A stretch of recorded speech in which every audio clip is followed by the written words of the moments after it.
शिव शनि धामको बारेमा सुरुवाती क्षणदेखि नै लगातार रिपोर्टिङ गर्दै आउनुभएका स्थानीय पत्रकार ब्रिजमान तामाङजी हुनुहुन्छ।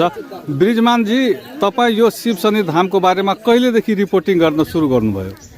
मैले जब यो शनि धामको बारेमा एकजना पण्डित सत्यनारायण शाह हुनुहुन्थ्यो, उहाँले चाहिँ शनि मन्दिरको चाहिँ यहाँनिर चाहिँ शनिको घाँटी छ, यसमा चाहिँ 7वटा वृक्षहरूको चाहिँ सङ्गम स्थल छ भनेर 2053 सालदेखि मलाई चाहिँ उहाँले जानकारी गराएदेखि म निरन्तर रिपोर्टिङकै क्रममा छु।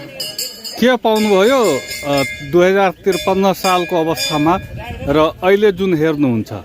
अहिलेको अवस्था हेर्दाखेरि 2053 सालमा जति मानिसहरूको चाहिँ भिड लाग्दैन थियो, 2-4 जना मात्रै तपाईँको यहाँनिर आउने गर्थे गाउँका सीमित व्यक्तिहरू र तपाईँको पण्डितले चाहिँ उहाँहरूलाई चाहिँ पूजापाठ गराउनुहुन्थ्यो, त्यतिमा मात्रै थियो। अहिले चाहिँ यसको हत्तै लोकप्रियता बढेर गएको छ।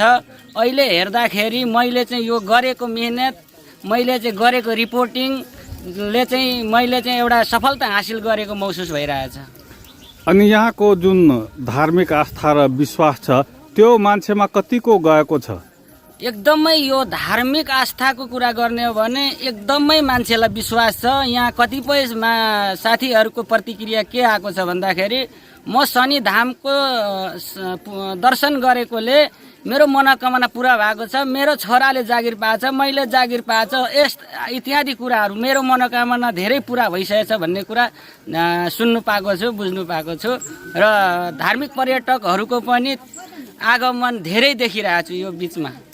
अनि अब तपाईँ सुरुदेखि नै यहाँ रिपोर्टिङ गर्दै आउनु भएको छ, तपाईँको विचारमा अहिले तत्कालै यहाँ गर्नुपर्ने कामहरू के देखिन्छ?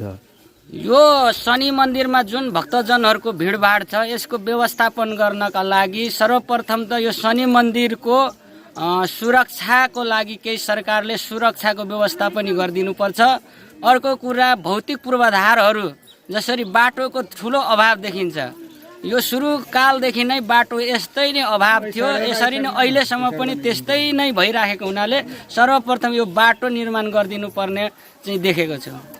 अनि हामीले जुन सुन्यौँ कि प्रदेश सरकारका मन्त्री आउनु भएको थियो, यहाँको डिपिआर तयार भएको छ र छिट्टै यही आर्थिक वर्षमा विकास भन्ने हुन्छ, त्यो तपाईँलाई थाहा भएको हो? त्यतिखेर पनि म आएको थिएँ। हाम्रो पूर्व मन्त्री, रक्षा मन्त्री, सङ्घीय सरकारकै रक्षा मन्त्री हुनुहुन्थ्यो शरद सिंह भण्डारीजी आउनुभएको थियो, जितेन्द्र सोनालजी आउनुभएको थियो, प्रदेश सरकारको भौतिक पूर्वाधार विकास मन्त्रीजी आउनुभएको थियो। उहाँ आउने बेला पनि मैले रिपोर्टिङ गरेको, उहाँले चाहिँ डिपिआर तयार गर्नुहोस्, हामी चाहिँ छिट्टै यो शनिदेवको चाहिँ विकास गर्न हामी तत्पर छौँ भनेर चाहिँ उहाँले चाहिँ हामीलाई आश्वासन दिनुभयो, यहाँका स्थानीयलाई आश्वासन दिएर जानु भएको छ। मलाई विश्वास छ छिटै यो शनिदेवमा चाहिँ अहिले एउटा धार्मिक पर्यटकीय स्थलको रूपमा विकास हुँदै गएको छ।